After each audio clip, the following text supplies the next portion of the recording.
Welcome back. Well, this is the chapter so many of you have been waiting for. We're going to be glass bedding this Mini 14 today. Now, I told you in the last segment that I was going to do some preliminary testing just to get a benchmark to find out what the rifle was doing before the glass bedding and how it will perform afterwards. I expect it will perform much better. Now, I'm going to discuss a few of the things that happened yesterday when I was out there. First of all, you know, we've had weather that's been down into the single digits, below zero, and it was the highest we were able to get in the last 2 or 3 weeks has been into the low 20s. It's certainly not a good time to be out, you know, shooting and everything like that. I mean, the range has been a mess. So the snow is deep and everything else. But yesterday, the temperatures rose close to 50 degrees, so I thought, well, I'm going to get out there and do some shooting. It's the ideal time. You know, Puxatawny Phil, you know, gave it 6 weeks, but, you know, Boo Boo and Yogi, they're not going to come out of their holes until around April 1st, so around here. So, you know, Lakes Region, New Hampshire is another thing altogether. So the problem is that try to find a day where it's good and, you know, shooting conditions is really tough right now. But with the warm weather that came in yesterday, I figured that's the ideal thing. I packed up my stuff and headed to the range right away with the scope mounted. But, you know, when you have a warm front coming in like that, it brings in, what? Heavy winds. So I was dealing with really some serious heavy winds, not the sort of day that I would ever encourage anybody to go out shooting and testing a gun. But you take what you can take at this time of year, so I'll take a look at this target here and explain what we got. It's actually not too bad considering the conditions. So let me explain what we've got here. This was my first sighter shot. I had just checked it out at 25 yards, and I made whatever adjustments I needed, and it brought me to this point with my first shot at 100 yards. So I made a quick adjustment and got me on paper. These are the first 3 shots for record at 100 yards. And as you can see, it's really not bad. 1.8. That's a very, very fine group for any rifle, let alone a auto loader. And for a Mini 14, that's very, very good. The breeze started to really kick up, and I was having difficulty. I was trying to wait for a good wind. The first shot was right here, and it just wouldn't settle down, so I grabbed off 2 quick shots when it was about as mild as it could get, but it was still probably blowing about 12 or 15 miles an hour. Not bad, though. And now you can see something which was totally mirage. I was getting mirage off the barrel because I didn't have time to let the barrel cool from the 25-yard sight-in shots, and I was starting to get some heavy mirage from the heat coming off the barrel, so I was having a difficult time trying to figure out where the target was. It was literally disappearing at times, and it was vanishing from sight, and that's because of light refraction, and you know, it causes the same aberration that you get when you look at a fish in the water and the fish isn't where you think he is. So there's just basically light refraction that was causing me difficulty keeping down on the target. But still, you know, the actual dispersion vertically wasn't too bad. The reason I was getting heavy mirage was because the wind had settled down suddenly, so the vapors were just bubbling straight up. So now we move down to the fourth group, and the winds were really picking up now. That front had started to move in around 12:30. These 3 shots, I shot them off within probably about 30 seconds, all 3 shots, just so I could get them in the same wind conditions. But it was, and I held dead on the target. So this is where the wind brought it, which is actually indicative of that degree of wind that I was getting. Not bad, though. I was getting still 1.658. So that was actually one of the smaller groups. That was the smallest group, despite the fact that the wind had pushed it to the right-hand side. And I was still getting some of the mirage, but I'm going to explain what this upward trend tends to be here. This is very typical for a Mini 14. It's also very typical for most M14 or M1As. And here I I had noticed with my spotting scope that I was struggling to stay down on the target, so this time I actually was holding down about another 1.5 inches lower, just so I could hug the bullseye so I wouldn't be up too high into the target. And but the gusts were all over the place. I eliminated this particular group from the test because I was having strong gusts that were coming from my back, and they were fishtailing, hooking left and right into the target. So that was not something that I considered. It really was not indicative of the rifle. It was strictly a weather situation. So of the 4 recorded groups, I got an average of 2.158. I think that's pretty good accuracy. I'm not too crazy about the vertical dispersion and some of the other things that are caused by bedding issues with the Mini 14, and we can easily tackle both of those, and as I'll show you very shortly. Okay, of course, remove the magazine, check and make sure you're empty.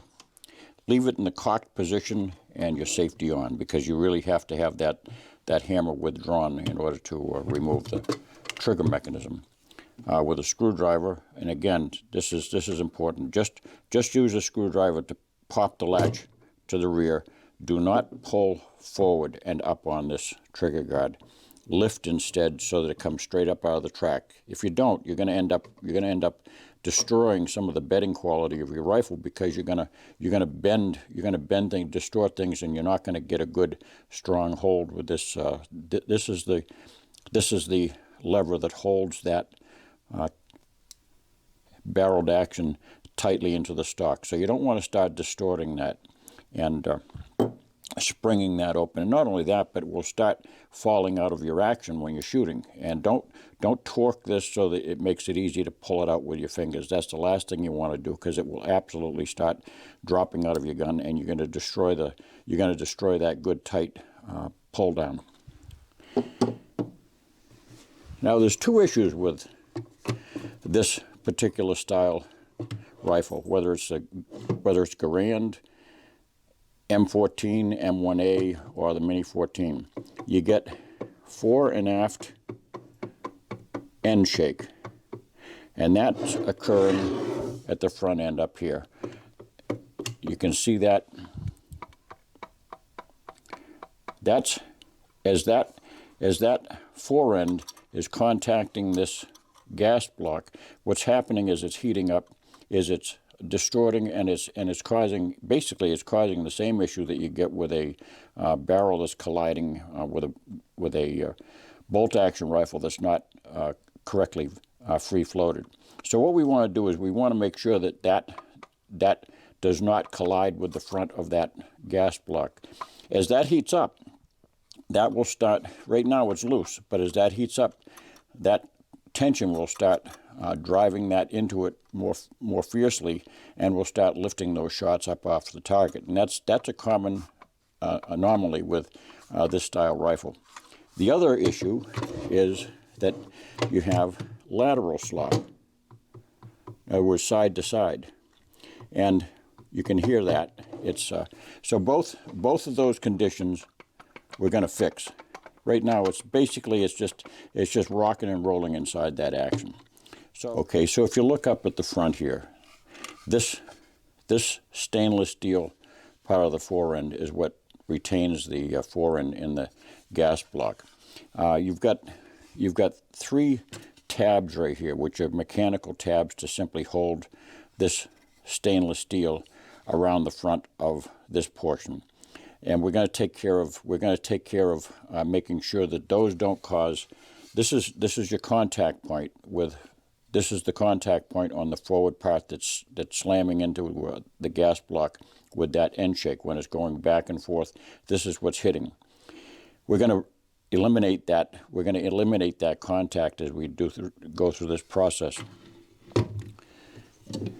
If you look, I left the carbon on here because it makes a good fingerprint. You can see if you look down inside. I got to get a pointer.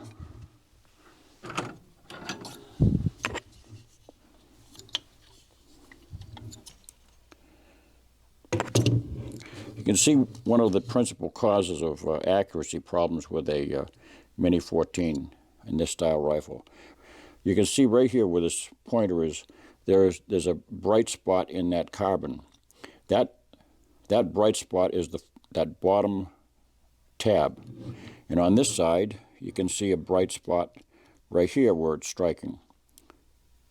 Not quite as much, but it's striking. Any contact at all is going to cause accuracy issues, and is causing that barrel to collide with the, is causing this barrel, which is actually permanently connected, firmly connected to the gas block, it's causing that barrel contact influence.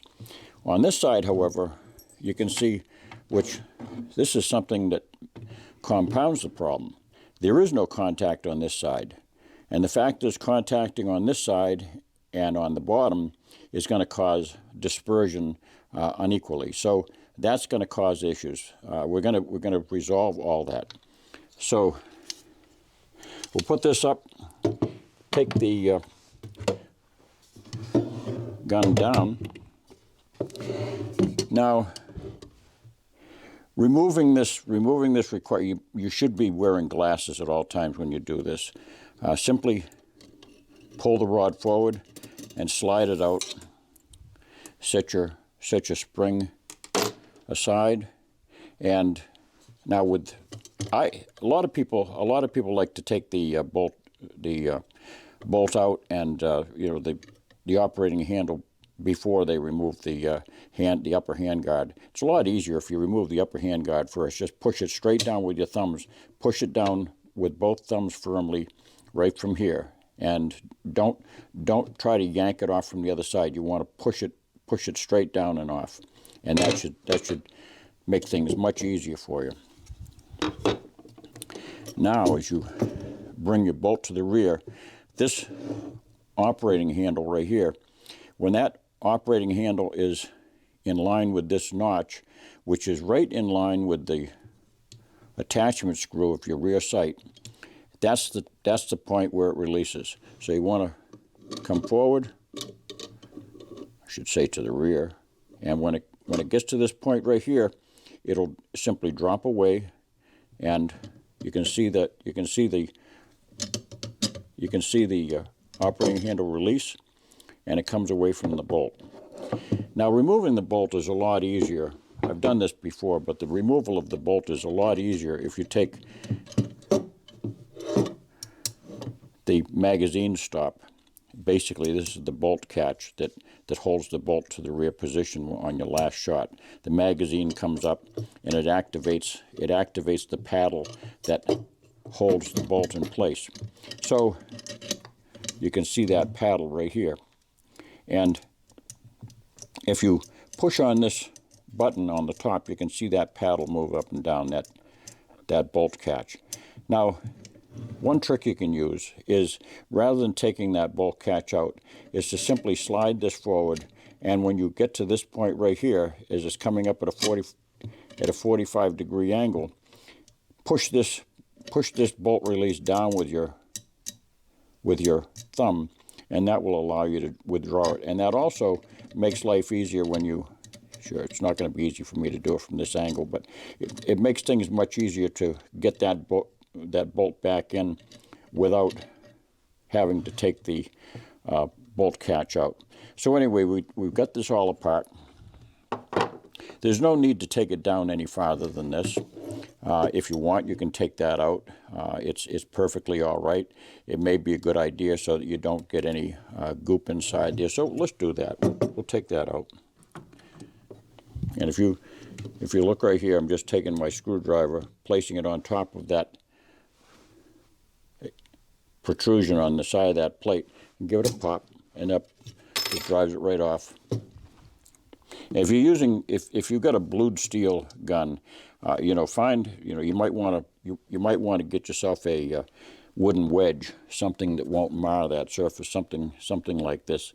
This is my Smith & Wesson wedge that I use to make adjustments on cylinders when I'm strapping them up. So anyway, now you can take that bolt catch out, and you should also remove the spring and the plunger so that doesn't get lost. Put those aside safely, if you've got a basket or something to put them in, that's the best possible way to prevent loss. This is stripped down as far as you need to go. This particular rifle, now I'm not sure if this is something which is typical of the later, this is a 584 series rifle. I'm not sure if this is something that's typical of the more recent manufacture, but this cross pin really wants to stay in, so I'm going to leave it in because it's a good place to have it. What I am going to do is I'm going to make sure it's flush on both sides.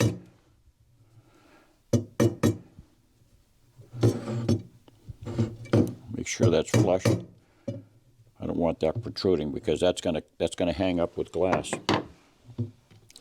So now to this point, now I've got to give you a very, very strong warning. Glass bedding a rifle is something which is not necessarily everybody's piece of cake. It's not hard work. As a matter of fact, I think glass bedding a Mini 14 or M1A, it's easier, or even a Garand, it's easier than most bolt actions because you have a lot of easy access to the work that you're performing rather than being hidden. But it goes without saying that you can easily destroy a gun or cause irreparable harm to the stock if it's not done correctly. If it's not done carefully, you can permanently weld the stock to the barreled action, which probably is not what you want to do forevermore. So proceed with that caution in mind. Understand your own mechanical aptitude and your patience level and proceed from there. So I'll show you all the tools that you're going to need for this. Now these are all the things that you need to perform a good professional accurizing job with your Mini 14. I strongly recommend Acraglass Gel, and the reason I recommend this over any other compound is simply because the color of it is fantastic for a finished product. Unlike a bolt action where the bedding is hidden, your bedding is very much visible with a rifle of this sort because you can see underneath the inside the magazine well where half the bedding is. So this comes with two different coloring agents for black or brown. So if you've got a wood stocked Mini 14, you can use the brown, and it's just a nice texture. It's got a peanut butter like texture that will stay in place and it won't run. Don't get the regular Acraglass because it simply is very difficult to work with. You'll have to use a lot of flux in order to stiffen it, and it's very, very difficult to manage. So we got that. Highly recommended to have a Dremel tool with just an 1/8" round ball bit. You don't have to have a Dremel tool. You can use a small piece of sandpaper laboriously, like a 60 grit paper to rough things up. But this will do a better job, a lot easier, and I'll show you how that works. Some alcohol, just plain alcohol. Don't use acetone or anything like that because it could damage your stock, especially if you got a polyurethane stock that's used on the woodstock rifles. Now, some painter's tape. I like to have some Kiwi neutral, always neutral so it doesn't color things, neutral shoe polish. There's going to be a particular reason for that, and I like to use that in addition to the regular release agent. It just gives me that extra confidence that I can get things apart. An old yellow pencil. This is going to get destroyed, so that's a very handy thing to have. And you want to have some 2-part epoxy. This is also for the same purpose that we'll be using that pencil. Have some 2-part quick epoxy. You don't want to have the long setting stuff that takes you 24 hours and you have to wait for. And you don't need that strength. All you need to have is the JB Quick or the DevCon 5-minute epoxy. Those are all that you need to have. It's a 2-part epoxy, 50-50, and some Q-tips, good to have. An application. This is basically an acid brush, which you find in the plumbing section of a hardware store. And if you buy those if you buy these in bulk, you probably save a lot of money. If you buy them in a hardware store these days, they're charging about $1.50 for these things now. It's absolutely ridiculous. I used to buy a bundle of them secured with a rubber band, and much cheaper. Something to apply your bedding compound with. You can simply use just a regular tongue depressor style thing. This one here I've used for a number of years for different projects. You can also use an artist's palette knife. Palette knives are fantastic because they're really springy. They can get into some really tight places and smooth things down. This is what I prefer to use when I'm finishing up the project. Some good, strong, elastic vinyl electrical tape, and you want to have good quality stuff because it needs to have some pull down effect. It's good to have a very sharp, razor sharp chisel during one part of this process, and I recommend a block of wood. When you're all done, you're going to need that probably to get the action out of the stock. And there's a reason why we'll be using a 4-ounce ball peen hammer. You can use a carpenter's hammer gently, just a 16-ounce carpenter's hammer, but we'll proceed very cautiously, and I'll show you what that's all about. Now, I'm not gonna bring in the camera too closely because it causes focusing issues. Now, these 3 tabs right here, this is the retention tabs that I was talking about. There are 3 of them right on the front. These are pressed into place at the factory. They stand off from the front of this stainless steel liner, and you don't want to have them standing off. So we're gonna give those a bump, not too hard. Just simply, you want to knock those back flush against the end of that. You can see when those come back. See if I can bring that in so you can get a close look. But that brought that in nice and tight and flush. That really will improve your free floating when you get to this end of it. And we'll repeat that with each of those tabs until we're sure that those are flush. Don't be over hammering. You don't want to distort this forend, because if you distort this, you're going to start causing bulging of the front end here, and that's going to really cause issues with accuracy. So all we're doing is just simply making sure that those tabs are bent back flush with some good firm wax of a 4-ounce ball peen hammer. This is the ideal thing to have. And if, by the way, if you're doing any gunsmithing, this is the only hammer to have, a 4-ounce ball peen hammer. I've been using this one for basically for 40 years or more. So we've got that done. Now we're working with a synthetic stock. You'll have to devise appropriate measures as you're working with a wood stock version, because you're going to have a barrel liner. You're going to have a stock liner in there, a steel stock liner, and this with the retention screws on the outside. So you just have to do a workaround following what I'm showing you. So with this type of action, there's only a very small limited area that you need to bed, and it doesn't require much bedding compound whatsoever.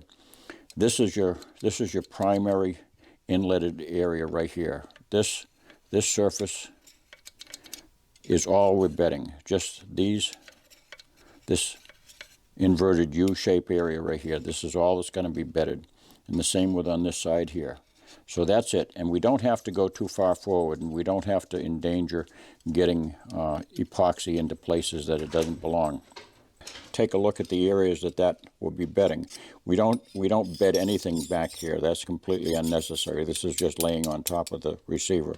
All we're bedding is just this portion of the receiver right here. All right, now rip off about 4 inches or so of that painter's tape, and just fold it over on itself, and nail it to the bench, and you've got yourself a working surface. You're going to take just a small amount of this JB weld. Well, before we do that, let's do this part of the project first. Take that pencil, the old pencil, and you're just going to stuff it. You're just going to stuff it straight in across this area right here, because that section right there where your trigger assembly latches onto your receiver and pulls it down in, those are two enormous hooks that will fill up with epoxy and prevent that action from coming out. So we're going to just put that right in place, stuff it in there. It should fit good and solidly. If it doesn't fit solidly, find another pencil. But that's the cheapest way around doing this. You don't even have to go out and buy a dowel. Okay, grab myself a woodworking mallet here. Now, with that chisel held completely flush to the steel, and be very careful if you're doing this with blued steel, but just cut. And this should be a very razor sharp chisel. Just slice that right off, flush with the other side. In fact, that's protruding a little bit, so we'll shave that down afterwards. Same on this side. Make sure that you don't go in this way, because you're gonna catch this steel here and really mar it. So we're just going to drive straight down.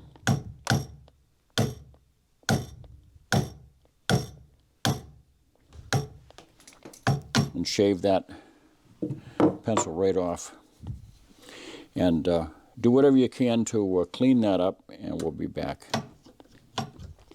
Once we've got that, it's still a little bit of a protrusion there. We don't have to worry that it goes across the middle because there's no epoxy there. This is all going to be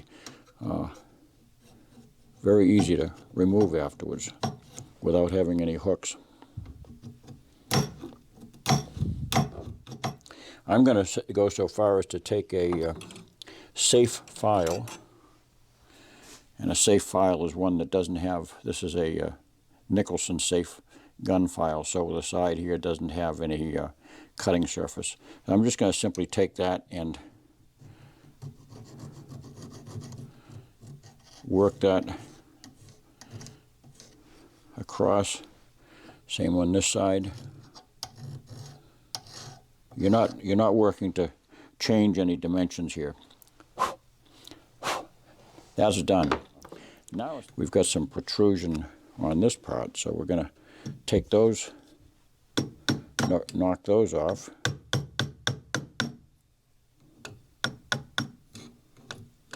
And make that flush. Make sure that when you lay a straight edge across those metal surfaces, lay a straight edge across them and make sure that that pencil is not sticking proud. You don't want to have it sticking out, because we're going to fill in the gap with that quick setting epoxy. So watch how we get to that part. So again, just make sure you take all that off. And one other thing I just noticed with this chisel, there's a bit of a burr on the back of this right here. I'm going to take that burr off with this Nicholson file, because that burr could hang up. Just all we're doing is removing the burr. Don't change any dimensions at all. So that burr was right down here. Clean that off, because that could hold things up. And the same here. Any burrs whatsoever, just gently take them off. Feel on the side.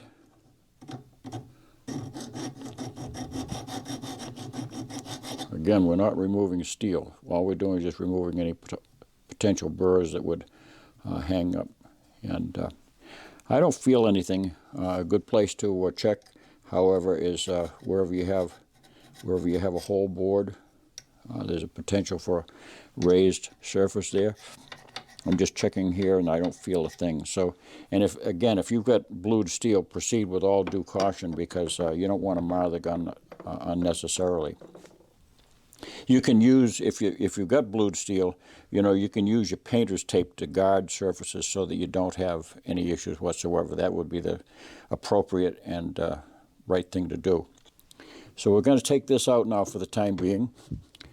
Okay, now using the quick epoxy, either the DevCon 5-minute epoxy or the quick weld, just take 2 small daubs, equal size.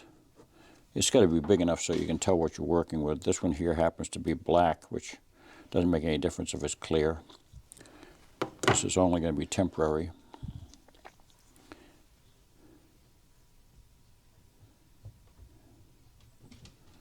Approximately equal size, just like that. And mix them up thoroughly. Having that piece of tape stuck to the bench really is handy, so as you fold it over, leave yourself a tab so that that'll stay put. And make sure you twirl that toothpick and don't leave any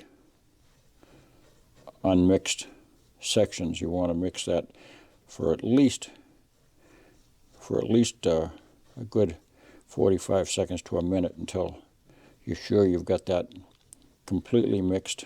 Now that's going to set up pretty quickly, so in the meantime we're going to take our kiwi polish here with a Q-tip. Should have done this ahead of time, but we're working quickly here. If you do it, do this ahead of time. We just want to put some wax on these surfaces here because we want to have that epoxy on there to fill voids, but we don't want it to adhere to any surfaces. So make sure you have enough wax to completely cover any areas that you might accidentally get into, and even go into that recess. Fill it up good with wax. That'll prevent any possibility of this quick weld holding.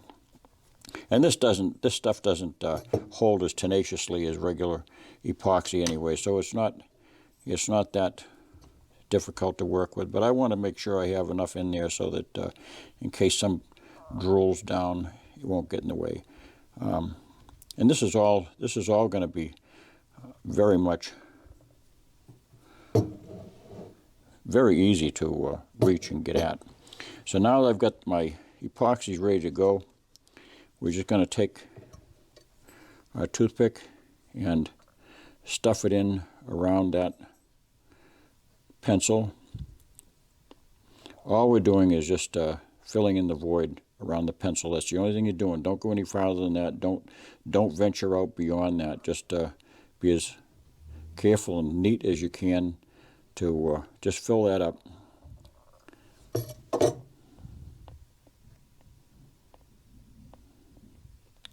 Because this wants to come off when we take all this gun apart. We want to make sure that this is able to come out very easily. Okay, so now I'm going to take my artist palette knife and clean that off flush. That's important. Have it absolutely flush. Don't dig it out. You want to just make sure that that's puttied in there nice and flush so that won't cause any issues. And the same with this side right here.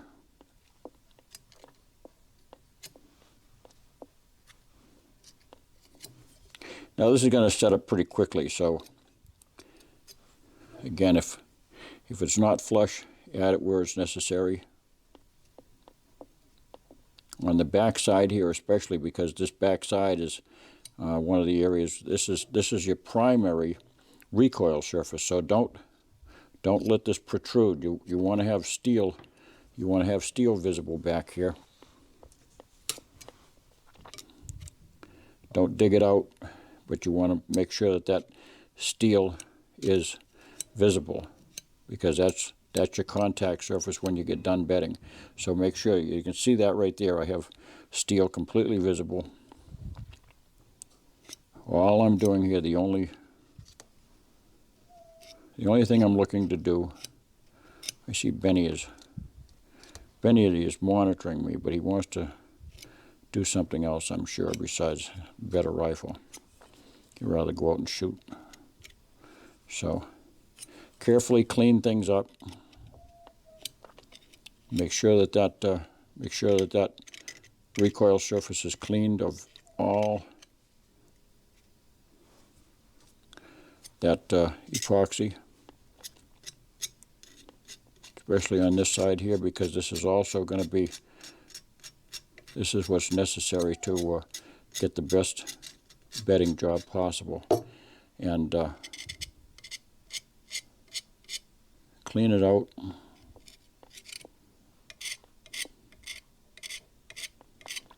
I'm doing this in real time because I want to show you how simple it is. This is not a tough job to do. This is a very easy job to do, and you'll end up with a you don't need anything whatsoever on this side. This is not a bedded surface, so clean anything like that off.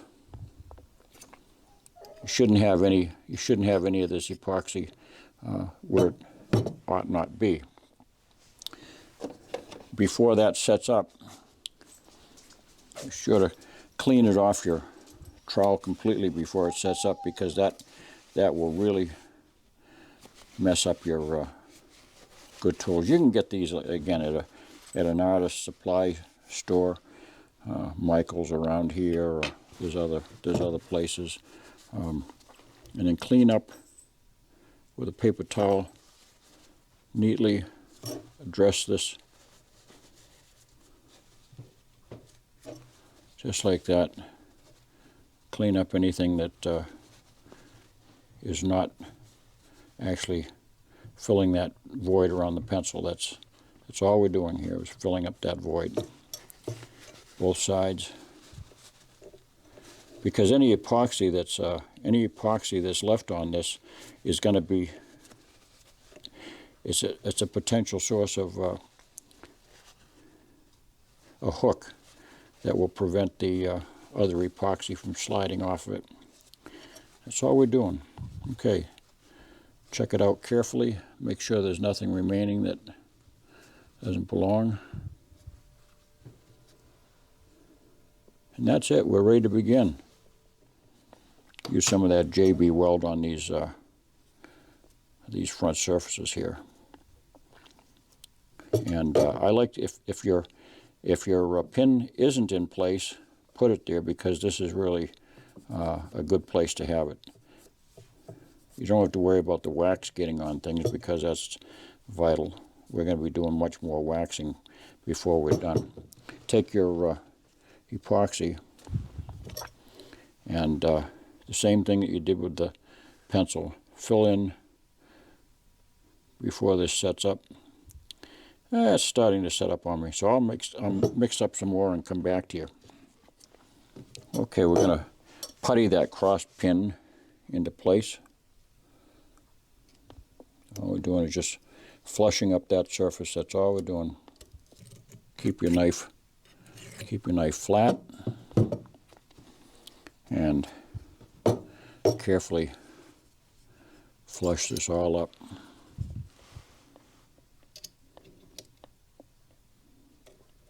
To do, clean that up carefully.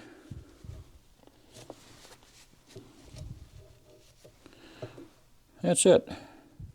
So we can do some preparation work while we're waiting for that receiver to cure.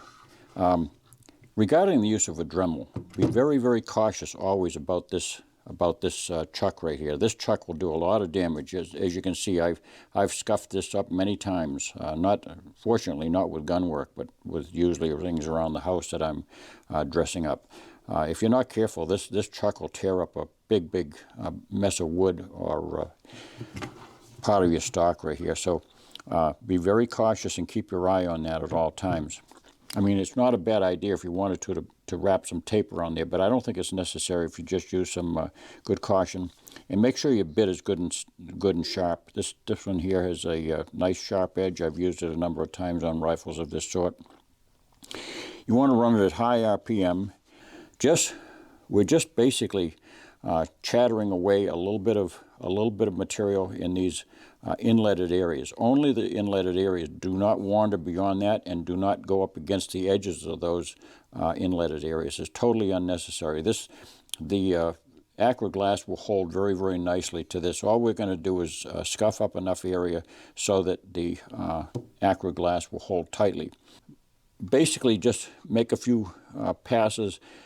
Very, very shallow passes. You don't have to go more than 1/3 of the depth of this 1/8 of an inch bit. All we're doing is basically giving it a place for the epoxy to adhere. Let us begin. Running it on high speed, as I said now. And support your hands. Do not do this freehand. You want to support the stock, and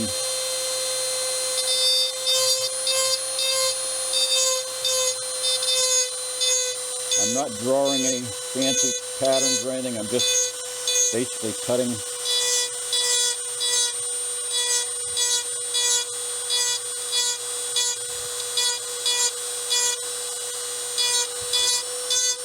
Don't get anywhere near the top edge of your stock, because you're gonna lose control and it'll slip.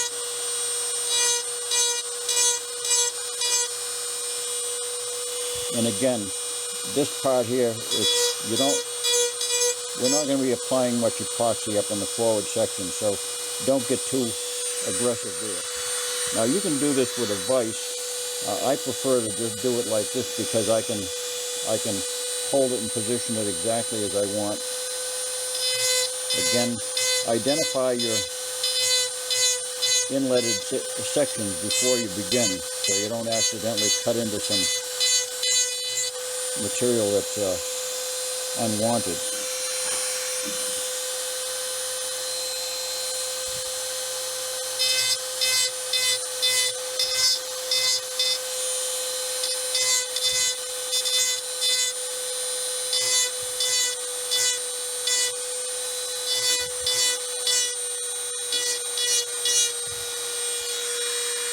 I hit my switch. Yep.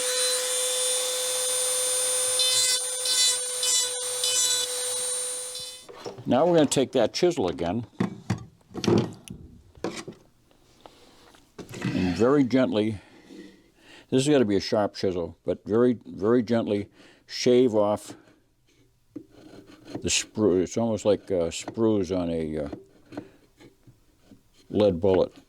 So you want to just shave those off, make them nice and flush. Carefully flush it up. Sharp chisel, always a sharp chisel. Dull knives and chisels, they'll cut you. If you use a sharp chisel, you'll never have a problem.